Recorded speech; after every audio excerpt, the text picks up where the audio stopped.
പോത്തുണ്ടി ഇരട്ടക്കൊലപാതക കേസിലെ പ്രതി ചിന്താമരയ്ക്കായി അന്വേഷണ സംഘം തിങ്കളാഴ്ച കോടതിയിൽ കസ്റ്റഡി അപേക്ഷ നൽകും. ബുധനാഴ്ച മുതൽ പ്രതിയെയും കൊണ്ട് തെളിവെടുപ്പ് നടത്താനാകുമെന്നാണ് പോലീസ് പ്രതീക്ഷിക്കുന്നത്. സുരക്ഷാ പ്രശ്നങ്ങൾ ചൂണ്ടിക്കാട്ടി പ്രതിയെ ഇന്നലെ വിയ്യൂർ ജയിലിലേക്ക് മാറ്റിയിരുന്നു.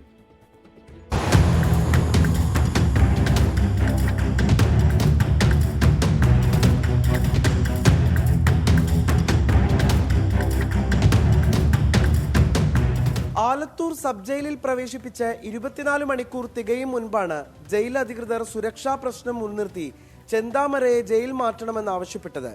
കോടതി ഉത്തരവിന് പിന്നാലെ വിയ്യൂരിലെ അതീവ സുരക്ഷാ ജയിലിലേക്ക് പ്രതിയെ മാറ്റി.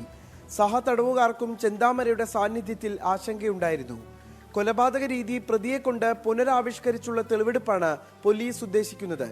കൊല്ലപ്പെട്ട സുധാകരന്റെ മൂത്ത മകൾ അതുല്യയ്ക്ക് ജില്ലാ ആശുപത്രിയിൽ ജോലി നൽകണമെന്ന് മന്ത്രി വീണ ജോർജിനെ വിളിച്ച് ആവശ്യപ്പെട്ടതായി രമേശ് ചെന്നിത്തല പറഞ്ഞു.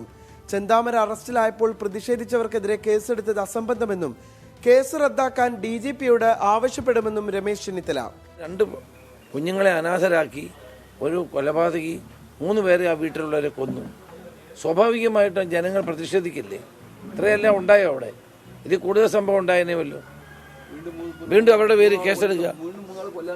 വീണ്ടും 3 ആളിനെ കൊല്ലാൻ വേണ്ടി പരിപാടി ഇട്ട് നടക്കുന്ന ഒരുത്തനാണ്. അപ്പോൾ സ്വാഭാവികമല്ലേ ജനങ്ങൾ പ്രതിഷേധിക്കുന്നത്. അതുകൊണ്ട് ആ കേസ് മുന്നോട്ട് കൊണ്ടുപോകരുതെന്ന് ഞാൻ DGPയോട് ആവശ്യപ്പെട്ടു. പ്രതി ചെന്താമരയുടെ രഹസ്യമൊഴി ഇന്നോ നാളെയോ ജയിലിലെത്തി അന്വേഷണ സംഘം രേഖപ്പെടുത്തും. പ്രതി മൊഴികളിൽ ഉറച്ചു നിൽക്കില്ലെന്ന നിഗമനത്തിന്റെ പശ്ചാത്തലത്തിലാണ് തീരുമാനം. 24 പാലക്കാട്.